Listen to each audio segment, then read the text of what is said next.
Thanks for checking out the video. I'm just going to go over real quick how I'm going to set everything up. So my ultimate goal is to create a full-fledged A-10C cockpit for the flight simulator, digital combat simulator.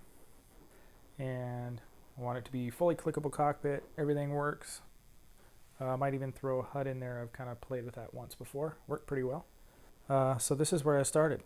This is the very first panel I made for this simulator. But it worked. And unfortunately it started something that would consume lots of time. Lots and lots of time. But for the better. When I got the chance, I started making better panels. All I really knew how to use was like woodworking tools, stuff like that. So I started with plywood. And I don't know why I thought of this, but aluminum panel for the front. So it's 2 layers of plywood. First layer secures all the switches. It's already had a failure. This is a rather old panel. I think I made it in 2012, I believe. But yeah, this was my first panel. This was wired up separately, so this wasn't how it was originally wired. But yeah, worked pretty well. Had an aluminum panel, real thin aluminum panel for the front. That was a bear to try to drill through. You can see some of the lines are crooked. And then what I did is I used a white on black label tape and just used that. And then I just sprayed the whole thing with a lacquer, like a clear coat polyurethane to kind of seal everything together. It worked good for what I needed it to be. So from then on, I moved on to another panel. I think this is CDU panel. It's the one that's right below the CDU. Control those steer points and stuff like that. This one was a little weird. It's kind of my favorite.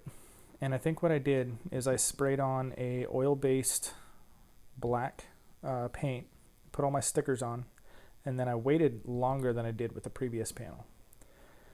And I think what happened is that black spray paint cured, and then I sprayed the clear coat polyurethane on it, and it basically, I don't know if it like delaminated the paint, but it has this really weird bubbly texture. I kind of like it. It's cool. But moving on from there, I got 2 of these from the company that was CIMMYT Meters. And they're really nice. They worked really good. You just plugged them in the USB and started the software on the computer, and it linked up to DCS, and it was really cool. And they have gone out of business, I believe, because their website hasn't worked for years. I finally figured out how to get their software to work again, so I can use these. You just can't get any more of them. So there was that. That was a fun time.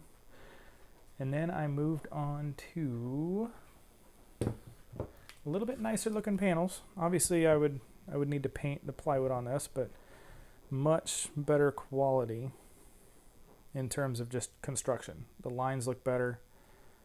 Everything looks much better. Still 2 layers of plywood with a layer of aluminum. Decent quality switches. They're pretty good. I never did like these little tiny 3-ways that I got, but I wanted to use them all, so they're kind of cheap. China stuff. Like that. And then I believe my next panel was the SAS panel. This one was, again, one of my favorites, and this is one of the first ones I did with a acrylic base construction. It was a lot more difficult to use because using traditional woodworking techniques, acrylic likes to crack, and things don't always work out perfectly. But was really happy with how this one turned out. I never actually did wire it to a computer, so I'll have to get on that. But some decent switches. I don't remember where I got them. They were really good quality. They might have been Radio Shack or something, but they were really nice. A podometer, a little 3-way momentary, or 2-way momentary. Again, one of those cheap China switches. And then a push button for the takeoff trim. Again, this was a label maker. I think it was a white on black, and then a clear coat of polyurethane over the top. All right, and this was the next one I made, landing gear panel. And this is the second of the CIMMYT panels that I have, or gauges. And I really liked these gauges, but company went into business. You can buy them online at, I don't remember what the website is, I'll link it. But they're super expensive. And again, it's one USB per gauge. And I'll show you how I kind of got around that. From my previous 2 videos, I'm sure you can guess. But this one is just a push button for the down lock override, 3-way for the landing lights, taxi lights, and anti-skid. Tim's data, which I believe doesn't do anything in the sim, but I had it in there. And then I have everything cut out for landing gear handle. I had one in there at one point, but it was a kind of a block of wood. It looked kind of funny, so I wanna rebuild that. There's that one. And then one of, if not my favorite panel, the A-10C. This one was probably one of the more expensive ones because I got really nice switches off of Mouser, I believe, Mouser.com. I got some locking switches. Real nice switches here. Yeah, and then I just had some standard switches for these 3. Little 3-way here for the altimeter source. One of my favorite panels, I had it hooked up at one point. And this is how I'm going to be doing my entire cockpit. I'll have all my switches. This one's just hooked directly to the Arduino. But what I'm going to be doing is something similar to this. And this, all the switches are hooked up to a MCP23017. And that is an input-output expander card. And that links through I2C communications to the Arduino. So that way you can have multiple boards, up to 8 of these chips, so you could have a couple different boards attached to one Arduino. And that's kind of what I had planned at first, but now I think I'm going to go with the Arduino Nano, one of those per panel, and make it so each of these communicates to the master. It's not RG45, but make it so each of these Arduinos communicates to the master, and it only uses 2 wires. And that's compatible with the software I'm going to be using, which is dcs-bios. And basically I can have as many of these, I think it's like up to 100 and something of them, but there aren't that many panels.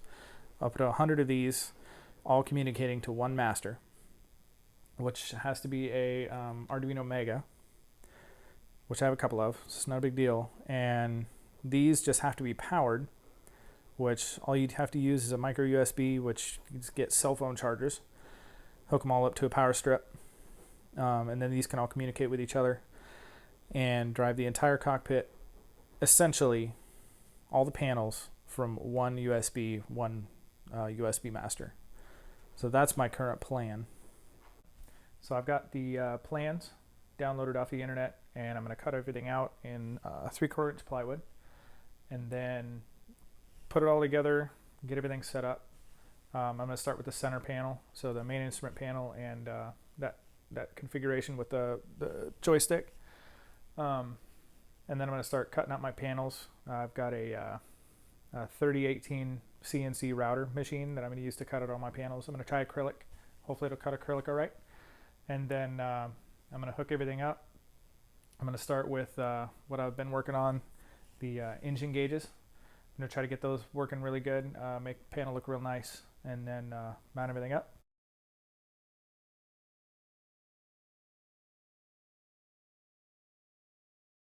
Thanks for watching the video. Please like and subscribe, and check us out later.